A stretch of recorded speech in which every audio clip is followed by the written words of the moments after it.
In 2015, India's ceiling fan market was dominated by these players. And one thing common between them is that they are in this business for almost a century, which means that they had strong roots in India. They had figured out different sales channels and had loyal distributors and retailers to sell their products to the masses. And this was the time when two engineers from IIT Bombay decided to disrupt this space. They had no idea of this business, no money to begin with, and within just 8 years of the start, their business is already 50% the size of giants like Cromptons and Havels. In terms of market share, they have managed to capture 10% market of this ultra competitive space. So much so that this year they will make 1,000 crores in revenue selling fans. So how did these two make it happen, and why just fans? Let's understand that in this video. Manoj Meena grew up in the very small town of Dosa in Rajasthan. And similar to most small towns and villages in India at the time, Manoj's town used to get electricity for just 1 to 2 hours a day. And because of this, Manoj saw a daily struggle for electricity in the house. His family had to plan their day around this 1 to 2 hour window when they got electricity. Things like switching on a motor to store drinking water or charging essential appliances. And if one day they miss it, there is no water to drink. This made Manoj very aware of energy conservation and electricity saving, something that would help him years later in building Atomberg. In 2011, Manoj graduated from IIT Bombay and got his first job offer from ISRO. His family was elated. They always wanted Manoj to get a government job, but Manoj had very different plans. He wanted to do something of his own. And so Manoj decided to leave this ISRO job offer to start a business. He lied to his parents, saying that he got a 1-year extension from ISRO and he could join them after a year. This gave Manoj some time and he started the first version of Atomberg. His idea was to start a tech consulting business, helping organizations like IITs, ISRO, BARC and DRDO in their research projects. And although it sounded like a great idea in the beginning, it did not make him any good money. 1 year had passed and by now Manoj had given up on this idea and was thinking what he could do next. This is when Manoj met Shibam Das, his junior from IIT Bombay and someone who matched his big ambitions. Shibam too had tried his hands on entrepreneurship and failed thrice. And when he met Manoj, they started brainstorming on things they could do together. During their IIT days, both Manoj and Shibam had studied and worked with industrial motors. And here they realized one important thing. The insight was the motors used in ceiling fans is very inefficient. These motors consume 75 watts of power but give an output of only 22 watts. And if they could replace these induction motors with brushless DC motors, they could build fans that are 60 to 65% more efficient. Basically, the amount of power that was being used to run one induction motor power fan could be used to run 3 BLDC motor powered fans. And that is how Atomberg 2.0 was born, a more efficient home appliance company. But why did they begin with fans? The founders realized that ceiling fans hadn't changed much in 30-40 years. So when almost every home and kitchen appliances like washing machine and refrigerators had become smart, fans were still the same. In addition, fans market in India was massive, worth almost 10,500 crore rupees. And while the market was big, there was no aspirational brand for fans in India. Crompton and other incumbents were just competing on price. And this seemed like a great opportunity for Atomberg to disrupt the market. They would make their fans smart, cool and efficient. In 2015, after building 10 to 15 prototypes, the team at Atomberg built their first BLDC fan and named it Gorilla Efficio Ceiling Fan. This was a breakthrough in India's fan market, so much so that they were approached by Aarti Industries promoters family who gave them seed money of 1 crore rupees to set up their manufacturing unit. And this is when Manoj and Shibam faced their first big challenge.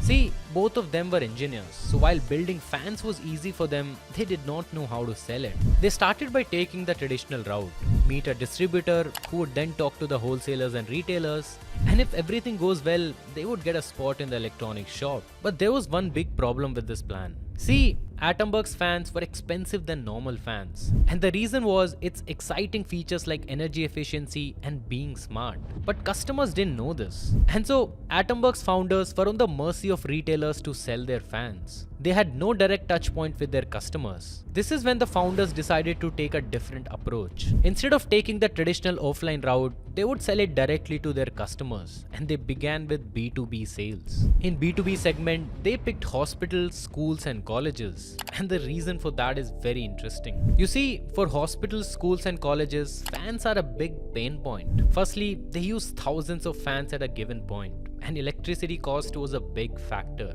With Atomberg's power efficient fans, these institutions could save tens of thousands of rupees every year. And this strategy by the company worked. Even though Atomberg's fans were almost double the price of other fans, the power efficiency factor made it a good deal for B2B clients. Within no time, Atomberg got huge B2B clients like Tata and Indian Railways. And one interesting client Atomberg got was the ceramic industry. You see, there is a region in Gujarat called Saurashtra, and it is home to over 1,000 ceramic manufacturing units. These units require thousands of fans 24/7 to dry their ceramic creations. Manoj and Shibam did the maths and came at a short pitch. Save 2,500 rupees per year per fan. And within 1 year, more than half of these units were using Atomberg's fans. Soon the company started getting coverage in the media, which helped them raise their seed round of $1 million by IDFC Parampara Fund. After raising their seed round, it was time for Atomberg to capture next channel for growth, online. See, this was in 2016 and Flipkart and Amazon were still in their early days in India. This meant that there was a level playing field and new companies like Atomberg had equal chance to compete with giants like Crompton, who were also figuring out the online game. But in spite of this, Atomberg had two major shortcomings against the industry giants. Firstly, they did not have a brand that people trusted. In fact, they did not have any online presence up until now.